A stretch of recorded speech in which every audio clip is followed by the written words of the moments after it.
Hey guys, no, your eyes aren't deceiving you. This is actually a review of Sonic the Hedgehog 250. Now, in case you guys are wondering why am I doing another review of 250, let me explain.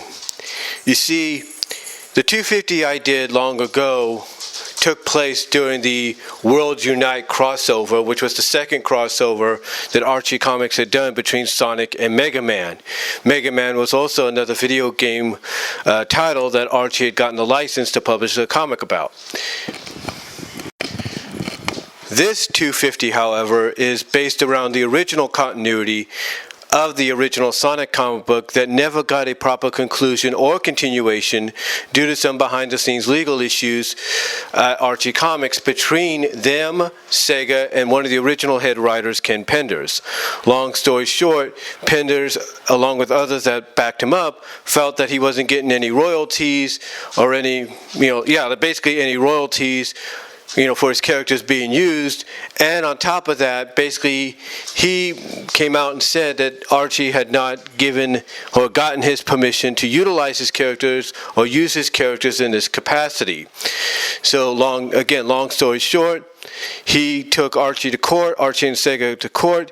Archie and Sega's way around this, along with Ian Flynn's help, was to do a soft reboot, soft retcon, if you will, of the original continuity. And that's what they did, starting with issue 252. And this is all also connected to the first Mega Man crossover, which was Worlds Collide. So yeah, like I said, basically Archie, Sega, and along with Ian Flynn's help, had to basically retcon, or softly reboot, as they put it, the original continuity. In other words, keep a lot of elements that they could of the original continuity, but also take away and remove elements and characters that they couldn't use due to legal reasoning. This also coincided with the characters, the Freedom Fighters that is, like Sally, Rhoda, Antoine, and Bunny, as well as later on Dulcie and Loop, getting some new redesigns and looks to tie them into what they would probably look like from a Sega promotional standpoint. The other thing that Ian Flynn did to kind of keep the original continuity in with the softly rebooted continuity is using the character Nicole as basically the key to a lot of the characters getting the memories back. In other words, long story short, it is noted that she's absorbed a lot of the Genesis wave, or a lot of what was left over of the Genesis wave, into her systems, and the only way to expel it was to have everybody whose memories were altered, like the Freedom Fighters, to touch her so that they can regain the memories of the old lives. That includes Tails, that includes Antoine, Bunny, Rotor, Sally, and Amy. Sally, more specifically, her memories of not just her past life, but her recent actions as Mecha Sally. Now, a lot of fans didn't appreciate this. They didn't appreciate the fact that because of the legal issues between both sides, that the original Mecha Sally arc was not given a proper conclusion or continuation, despite the fact in some of their eyes it was starting to get good, even though it went very long. So a lot of fans came together and decided they were going to create ArchieSonicOnline.com and continue the story themselves by taking a lot of elements that Ian Flynn had let be known that would have happened if not had been for these legal issues and all that, had let be known, like I said, that would have happened in the comics. Like I said, had the legal issues not occurred between both sides. So they took some of those elements and some of the original ideas of what possibly could be and what directions they could have gone, as well as probably talking to some people that work behind the scenes as well at the comic with Ian, and decided to go from there. Now, a lot of the people they've brought on board have also replicated the drawing styles, the artistic drawing styles of the comic to kind of match up with what those drawings look like originally for the characters and the backgrounds and all that. And here we are. And they started this with issue 248. They continued it with 249. And they are continuing it, if not properly concluding at least the Mecha Sally portion, here with 250. Now, in case you're wondering, how Sally gets restored. Well, basically, it's not entirely what was originally going to happen with the Krazood, but instead what happens, it actually is in connection with the Krazood. But long story short, they're able to get her into a de-roboticizer as quickly as they can after another battle with her and Metal Sonic. They're able to, like I say, throw her in to a de-roboticizer with the Krazood's technology installed, I think, and restore her. And that's what led us here to 250. And here in 250, all three stories basically are aftermath of what just happened. It's basically Sally coping with what's happened, her being cheered by everybody that she's home safe, she's back to normal. Her, like I said, coping with things, trying to come to grips with what's happened, what she's done. The main story is really good because the main story, like I said, it's basically takes place after the main story of issue 249. She's restored, she's back to normal, but she's still coming to grips with what she's done. She even acknowledges in some of the panels towards Sonic and some of the others, how can you be so cool with everything and me being here again after everything I've done? And she keeps being told by Sonic and everybody, that was not you. That wasn't you. It never will be you. They're trying to comfort her and say, look, what you did as Mecha Sally wasn't you. Although Sally does acknowledge that she was aware of what she was doing and saying, and she was sorry. Now, I like the fact that Sally does acknowledge this because it ties into something from Sonic Sat AM. You see, in Sonic Sat AM, Uncle Chuck told Sonic after he was briefly restored that even as a roboticized Mobian, that as a roboticized Mobian, they were still aware of everything, they just could not do anything about it. And so I like that little tie-in right there to Sat AM, or at least that little nod, that Easter egg, if you will. However, the main story does conclude with everybody making Sally feel comfortable, wanting to greet her over at Uncle Chuck's diner, have a few chili dogs, a meal, just welcome her back because everybody's happy to see her. And we get a great moment between her and Nicole, which is great. You get her, like I said, you get a great moment between her and Nicole. You get Nicole telling her that her and Mina have made up and that they're cool with each other now. And Mina acknowledges that not only is she happy to see Sally back, but she's also working on trying to get the populace to kind of change the tone about Nicole. So, like I said, Mina, she's letting Sally know that everything is cool between her and Nicole now, and that she's trying to help out on her part to get the populace to kind of change the tone about Nicole and stuff. So everybody is cool, they're happy to see Sally. Basically, it's like, they're basically letting her know that, hey, we're happy you're home, and don't worry about what you did, because that really wasn't you. We'll work things out in the end as time goes on. Let the healing process begin, kind of deal. And so, yeah, the main story is pretty good. Then we get to the second story called On the Back Burner. Now, this focuses on Eggman and the aftermath about what's happened. Like I said, the second story is focused on Eggman and the aftermath about what happened and him dealing with it. And he's trying to get in contact with a lot of his DELE, his Dark Egg Legion bosses, to see if he can get any fuel from them to help repower the Death Egg, stuff like that. Like I said, basically, Eggman, he's trying to get in contact with his Dark Egg Legion bosses.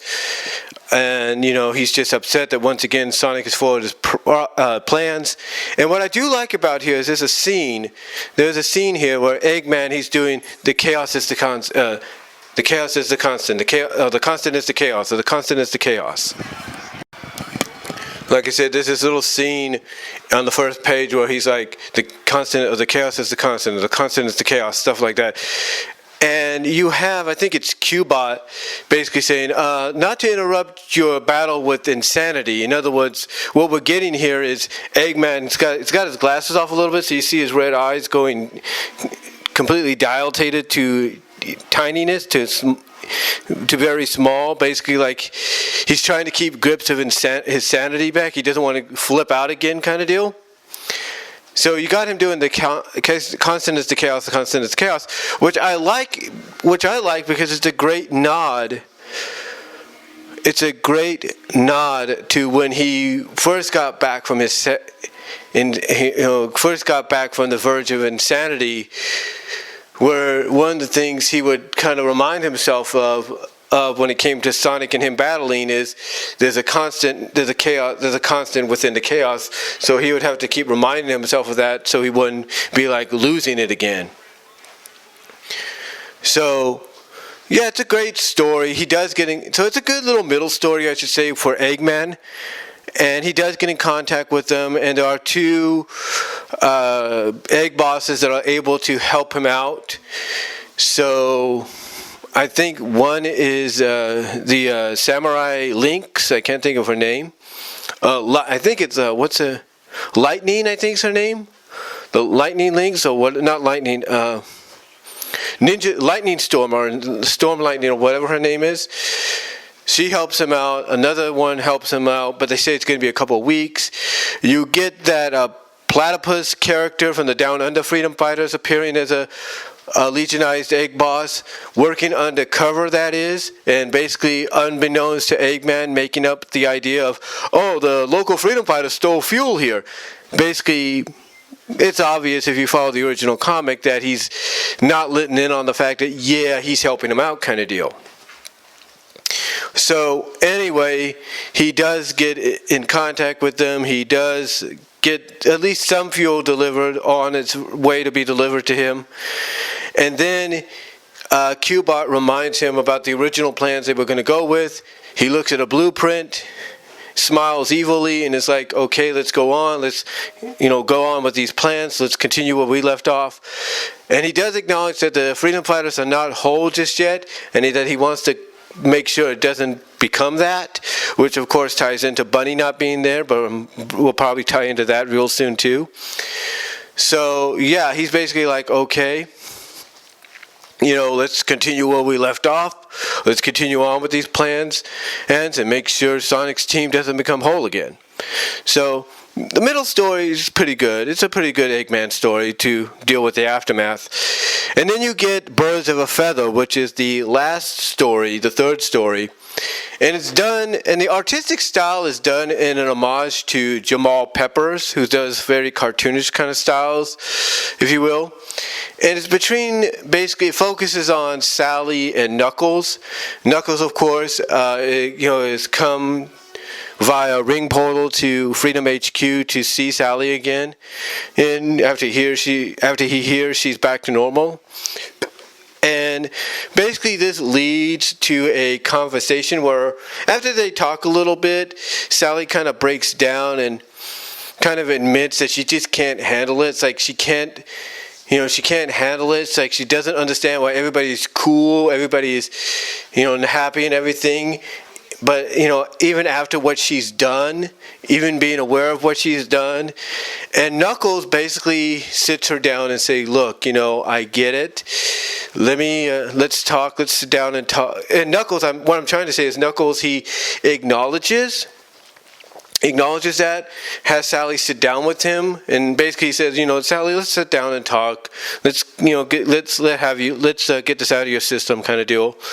So they sit down and talk, and the title Birds of a Feather comes into play here because Knuckles reminds her, look, I know where you're coming from. I've been there, remember? And he reminds her of the time that he was turned into Urajak against his own will, basically even acknowledging that as Urajak, he was aware of what he was doing, but he couldn't do nothing about it.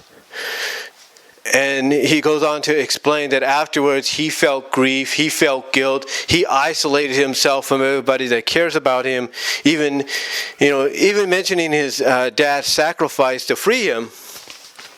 that afterwards, like I was saying, he decides to isolate himself from everybody, not want to deal with anyone or talk to anyone or anything, just be the guardian he's supposed to be.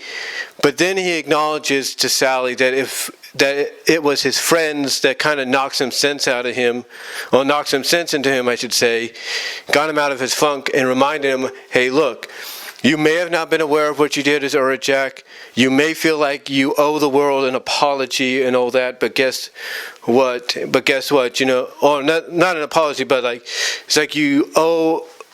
Well, yeah, you owe the world an apology, and you basically feel like you should, you don't belong, you don't deserve to be around anybody. But he tells Sally that his friends, like I said, knocked some sense into him and reminded him that no matter what's happened, they're always there for him, they're always there to watch his back.